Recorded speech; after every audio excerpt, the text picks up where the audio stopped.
Today's video is one of the most exciting of the lot in this restore series of our new Land Rover Defender 3.5 liter V8 project. It's because we are focusing on the heart of the vehicle, its engine. This is part one of the engine video, so there will likely be a part two covering the compression testing and the performance testing that we're doing.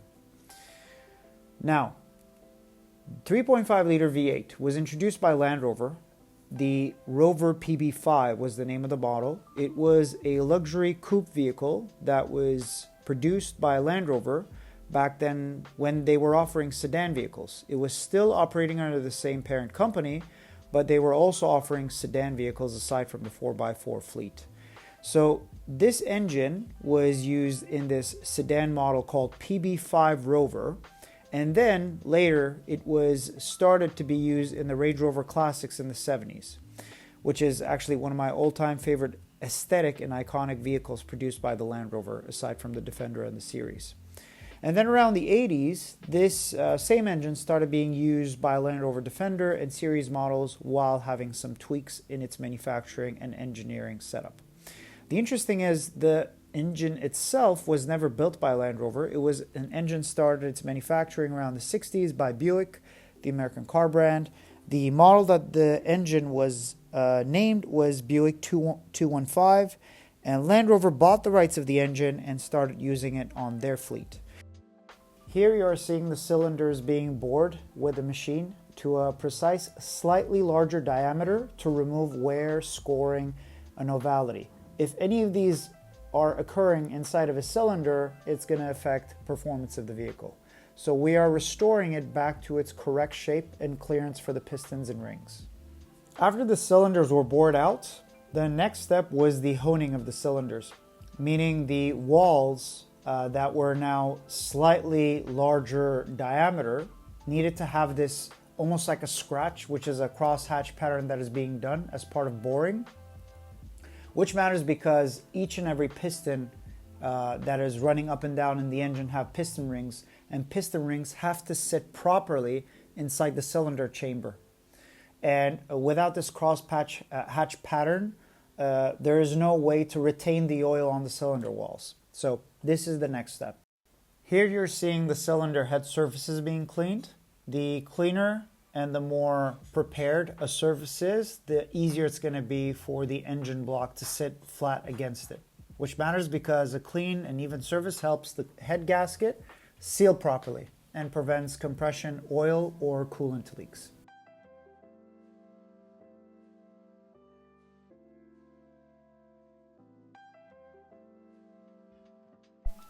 This is how the vehicle's engine looked like when we first acquired it, and this is how it looked like after all the rebuild. Now you can see from the face of our mechanic how happy he is looking at this beautiful engine, and we've had the same emotional reaction to seeing this beauty at play and seeing this newly rebuilt and revived engine being installed to this car. After all these processes were done and we painted the engine, we started putting the pieces back together. Here you're seeing our team putting the cylinder head to the top of the engine and then just playing with the valve cover just to see how it looks like on the top aesthetically, not installing everything together in one go. Now, aside from all the rebuild steps that we've taken at the machine shop, there are also a variety of new pieces that we had to buy that we cannot list all on here, but I can give you a good idea. Bear with me. New piston ring set, valve guide, valve stem seal set, new main bearing set, connecting rod bearing set, camshaft bearing set, intake and exhaust pipe set.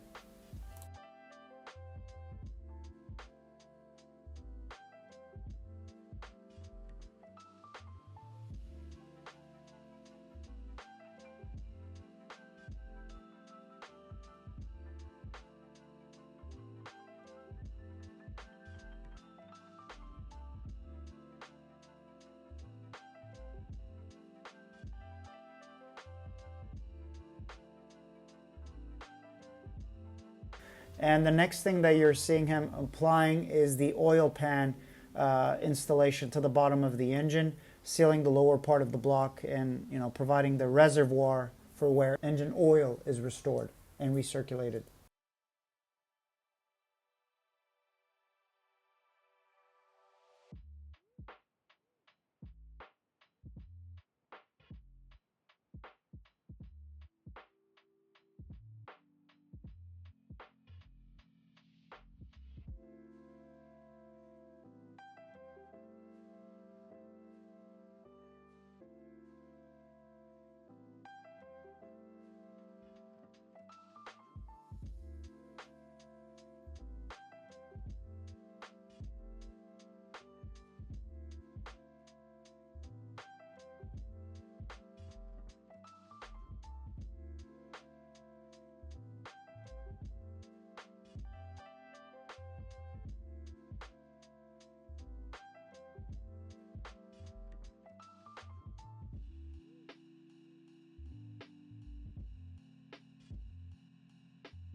We just reattached the engine back to the car. Just to give you guys a brief idea about what was the process that we undertook with the engine, it's that we separated first from the car and we sent it for a full rebuild. The engine components were reassembled near factory level setting. All cylinder inspections and all engine measurement processes were conducted. The cylinder lines were installed, the pistons were refined. The cylinder was also bored out, and the engine was finally honed for surface finishing and for sealing.